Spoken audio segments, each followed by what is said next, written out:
이제 3번으로 넘어가 보시죠. 네, 두 분은 3번 문제를 위해서 지금 보드에 별 5개를 먼저 그려주시면 되겠고요. 또 저희가 번외로 누가 그림을 더 잘 그리나 투표를 받아봤는데 박빙이었다라고 말을 아끼도록 하겠습니다. 그럼 오늘의 3번째 문제지 바로 확인해 보시죠. 네, 테슬라의 그록 AI 탑재와 함께 로보택시 진출 확대 소식에 오늘 국내 2차 전지 관련주 훈풍이 불었습니다. xAI가 신형 모델이죠. 그록4를 공개했는데요. 빠르면 이번 주 그리고 늦어도 다음 주에는 테슬라 모델에 탑재할 거다라면서 기대감을 불어일으켰습니다. 여기에 지금 로보택시에 대해서도 현재는 텍사스 오스틴에서만 운행을 하고 있는데 이제 2달 안에 이제 샌프란시스코로 운행 지역을 더 넓히겠다라고 하면서 함께 훈풍이 불었는데요. 그럼 지금 신규 진입 관점에서 2차 전지 어떻게 투자 매력도를 보여주실까요? 앞서 제가 부탁드렸던 별 5개에 색칠을 해주시면 되겠는데요.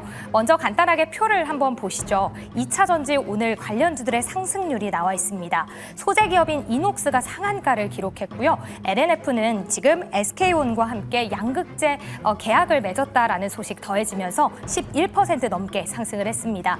또 코스닥의 대장주죠. 에코프로와 에코프로비엠의 경우에는 코스닥 안에서 외국인과 기관 동반 순매수 종목의 상위 이름을 올렸는데요. 이렇게 훈풍이 불고 있는 가운데 현재 IRA 세액공제 혜택으로 실적 기대감도 함께 더해지고 있습니다. 그동안까지는 애증의 종목이었기 때문에 많은 분들 몇 점을 받을까 굉장히 주목하고 계실 것 같은데요. 그럼 두 분의 별점 바로 확인해 보도록 하겠습니다. 2차 전지에 대한 답변 지금 들어주시죠. 네, 두 분이 별 5개를 그려놓고 색칠을 한참 동안 안 하셔서 저는 고민을 하시는 건가 아니면 별 0개를 주시려고 그러는 건가 옆에서 지켜보면서도 조마조마했습니다. 자, 일단 이지은 대표님의 5개 불가사리 중에서 별점은 3.5개가 찍혀 있는 모습이고요. 그런가 하면 테이버 전문가는 정말로 끝까지 색칠을 안 해주셨습니다. 해야 되는 거예요? 예. 하실 의향은 있으신 건가요? 안 했어요. 예. 자, 얘기를 한번 들어봐야 될 것 같아요. 일단은 2차 전지 우리 시청자분들 좀 센 멘트가 나올 수도 있으니까 잠깐 어디 다녀오시는 거 원래 안 되는데 잠깐 허용하도록 하겠고 자, 얘기 한번 들어보죠. 일단은 뭐 최근에 SK 이노베이션이 올라간 이후부터 그러니까 우리나라 기준에서 6월 말부터였죠.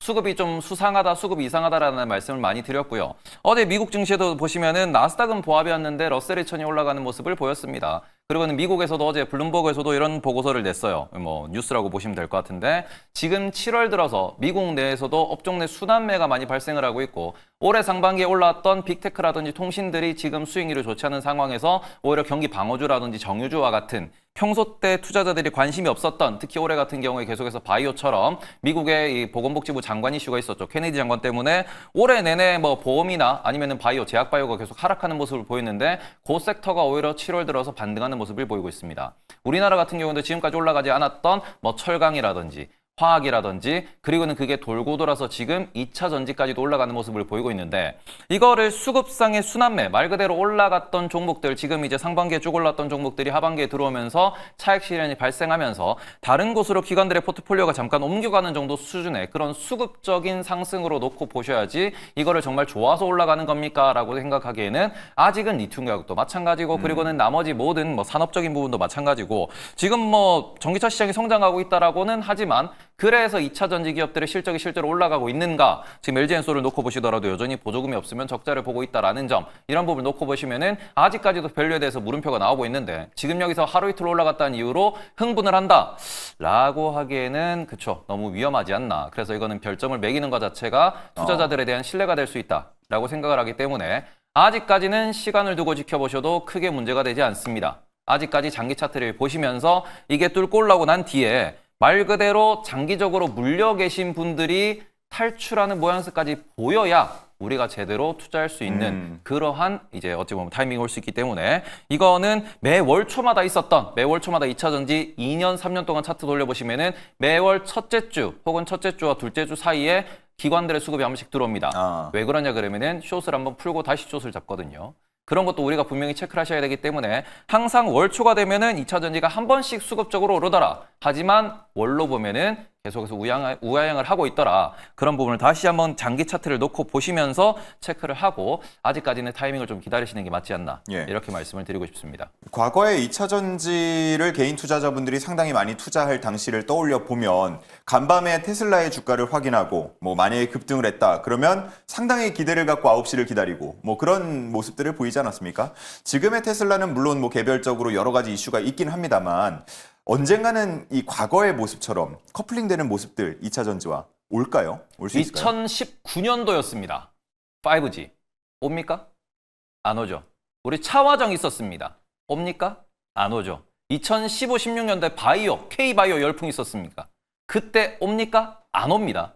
그래서 저는 너무너무 걱정하는 게 2차 전지가 상승할 때도 말씀드렸지만 이게 전 국민이 매수를 해서 끌어올리는 종목들 같은 경우에 말 그대로 열풍이 불었던 종목들 같은 경우에는 10년이 지나도 안 옵니다.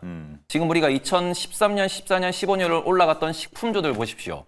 그 고점 아직도 못 뚫고 있습니다. 그래서 저는 2차 전지 같은 경우에는 그냥 안 보셨으면 좋겠습니다. 네, 알겠습니다. 자, 그런가 하면 이제 너무 좀 낙담을 하실까 봐 이지은 대표님의 얘기를 좀 들어봐야겠습니다. 별을 5개 중에 3.5개, 절반 이상을 주셨단 말이죠. 그러면 조금 긍정적으로 바라볼 수 있지 않나 하는 생각도 드는데 맞습니까?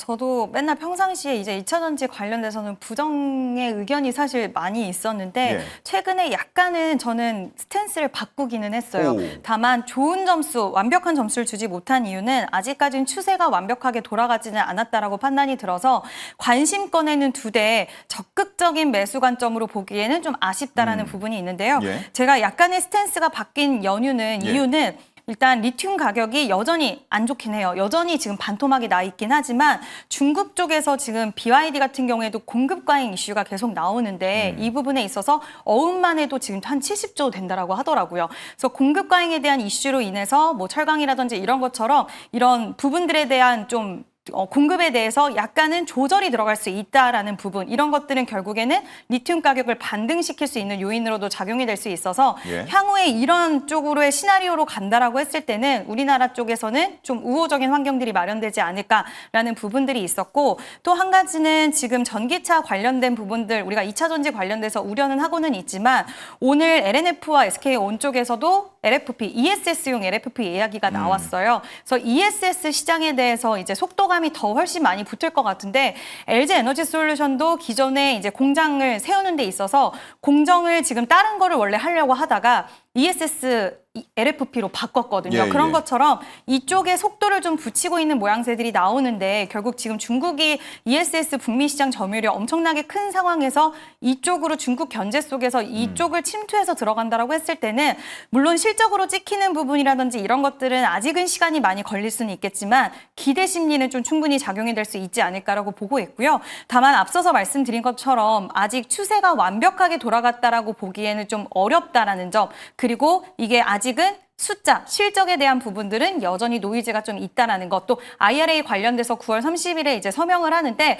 그렇게 된다 보면 IRA 폐지 관련돼서는 전기차 침투율도 2030년 되면 좀 떨어지기는 해요. 예. 그래서 지금 우리가 봐야 되는 부분들이 아직 확인해야 되고 봐야 되는 부분들이 많이 있어서 지금 적극 매수는 아니라고 하더라도 우리가 약간의 관심권에는 둬도 좋지 않을까. 그래서 저는 테이버 전문가님 얘기 들으니까 점수가 좀 후한 편이다라는 생각이 드는데 3점 반의 점수를 드린 건 예전에는 부정의 시각이 많았다라고 한다면 이제는 확인해야 될 단계로 들어갔다라고 생각이 들어서 3점 반을 드렸습니다.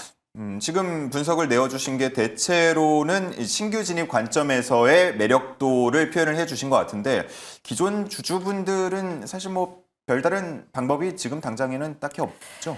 기존 주주분들은 이제 성향의 차이가 좀 있으실 수 있을 것 같아요. 굉장히 높은 가격에서 매수하신 분들은 스트레스를 많이 받으실 것 같아서 그런 분들 같은 경우에는 내가 너무 비중이 많다고 한다면 지금 시장이 매수할 종목이 아예 없는 시장은 아니라서 다른 쪽으로의 비중은 약간 축소하시고 진입해보시는 것도 괜찮지 않을까라고 생각이 들고요. 기회비용 측면에서. 예. 그리고 만약에 내가 뭐 매수가가 그렇게 나쁘지 않다, 그리고 비중도 크게 들어가지 않았다라고 한다면 저는 매수가에 따라서 좀 달라질 수 있지 않을까라고 보고 있습니다. 네, 좋습니다. 자, 이렇게 2차 전지와 관련한 문제까지 풀어봤습니다.